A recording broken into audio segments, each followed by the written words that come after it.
Assalamu alaikum dear viewers. It's me Asim Shah. Welcome to the channel The Learner Choice. 10th class की mathematics start की हुई है chapter number 7 ट्राइग्नोमेट्री और हमारा आज का जो टॉपिक है वो है ट्राइग्नोमेट्रिक रेशियोज। इससे पहले क्लास में हमने ट्राइग्नोमेट्रिक रेशियोज के मुतालिक पढ़ा कि ट्राइग्नोमेट्रिक रेशियोज क्या होते हैं। आज हम मजीद ट्राइग्नोमेट्री के मुतालिक पढ़ते हैं। तो देखिए शाबाश पेपर के लिहाज से इंपॉर्टेंट क्वेश्चन है कि इस टॉपिक पे पेपर में किस तरह से क्वेश्चन आ सकते हैं। देखिए शाबाश, finding other trigonometric ratio if one is given. देखिए शाबाश, क्वेश्चन इस तरह है। मैंने एक्सरसाइज 7.4 का क्वेश्चन नंबर 4 लिया है एग्जाम्पल के तौर पे कि आपने इसको किस तरह से इस टॉपिक पे क्वेश्चन सॉल्व करने। देखिए शाबाश, कहा गया है कि अगर साइन थीटा 4/5 हो, अगर साइन थीटा की वैल्यू कितनी हो 4/5 और ये इंफॉर्मेशन गिवन हो कि थीटा पाई से लेस हो, पाई रेडियन से, और पाई/2 से ग्रेटर हो, मतलब कि थीटा किस क्वाड्रेंट में हो, थीटा सेकेंड क्वाड्रेंट में हो। देखिए शाबाश, अगर हम इस तरह एक्स वाई प्लेन बना दें तो यहाँ पे आपके पास सेकेंड क्वाड्रेंट में एक एंगल है। अब देखिए शाबाश, थीटा सेकेंड क्वाड्रेंट में। अब क्या कहा गया है, कहा गया है कि अगर साइन थीटा 4/5 हो तो क्या बता दें, तो अब बाकी ट्राइग्नोमेट्रिक रेशियोज भी फाइंड आउट कर दें।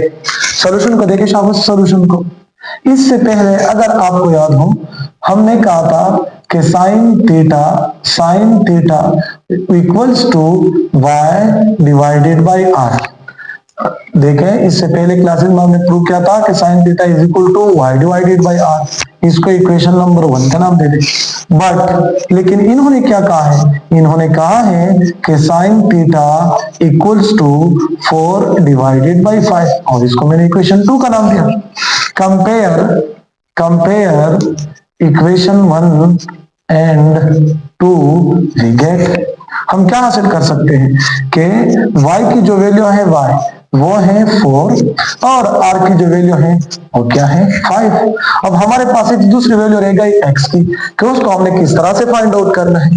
तो देखिए शाबाश, x की वैल्यू को फाइंड आउट करने के लिए आपने क्या करना है, इस रेशियो को इस्तेमाल करनी है। r² equals to x² plus y²।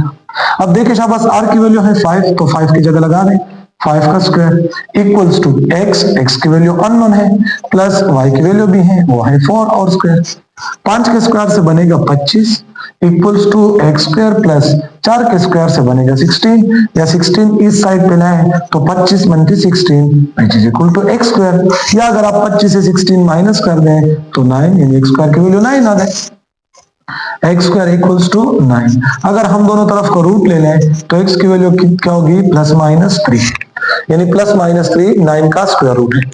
अब देखिए शाबाश, हमने +3 लेनी है या -3, इसका फैसला हमने थीटा पे करना है। क्योंकि उन्होंने कहा था कि थीटा जो है, थीटा वो सेकंड क्वाड्रेंट में है, तो अगर सेकंड क्वाड्रेंट में, तो सेकंड क्वाड्रेंट में तो x की वैल्यू क्या होते हैं, वो तो नेगेटिव होते हैं। तो मतलब कि x की वैल्यू क्या है, -3।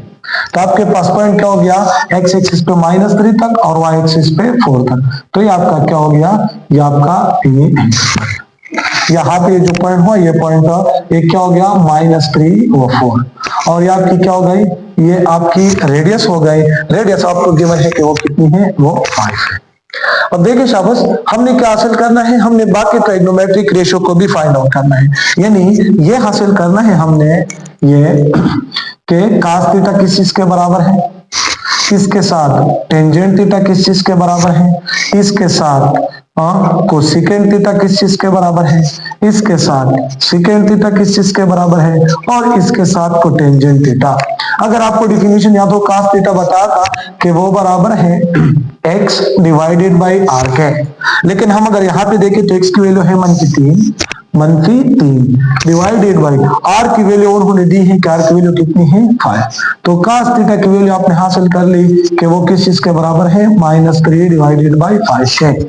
इस तरह अगर आपको टेंजेंट का डिफिनीशन याद हो तो उसकी वैल्यू थी y डिवाइडेड बाई r, यानी y की वैल्यू यहाँ पे गिवन है कि 4 है और r की वैल्यू गिवन है कि वो क्या है 5। तो आपने टेंजेंट की भी हासिल कर ली कि वो किस चीज के बराबर है, सॉरी टेंजेंट की डिफिनीशन थी y डिवाइडेड बाई x, तो y की वैल्यू है 4 और x की वैल्यू है -3। तो ये यानी टेंजेंट थीटा आपके पास हासिल हो गई -4 डिवाइडेड बाई 3।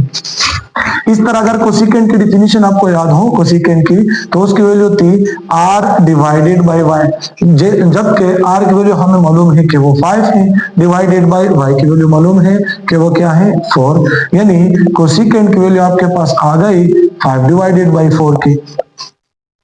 इस तरह अगर आपको सेकेंड का पता हो तो सेकेंड आप सिंपली के कास का रेसिप्रोकल ले लें, तो क्या बनेगा -5 डिवाइडेड बाई 3।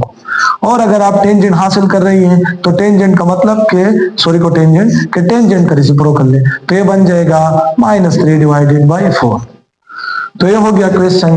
क्या अगर आपको एक ट्राइग्नोमेट्रिक रेशियो गिवन है और बाकी ट्राइग्नोमेट्रिक रेशियो अननोन है, तो किस तरह से आपने वेरिएबल r, वेरिएबल x और वेरिएबल y की इस्तेमाल करते हुए वो बाकी ट्राइग्नोमेट्रिक रेशियो हासिल करने।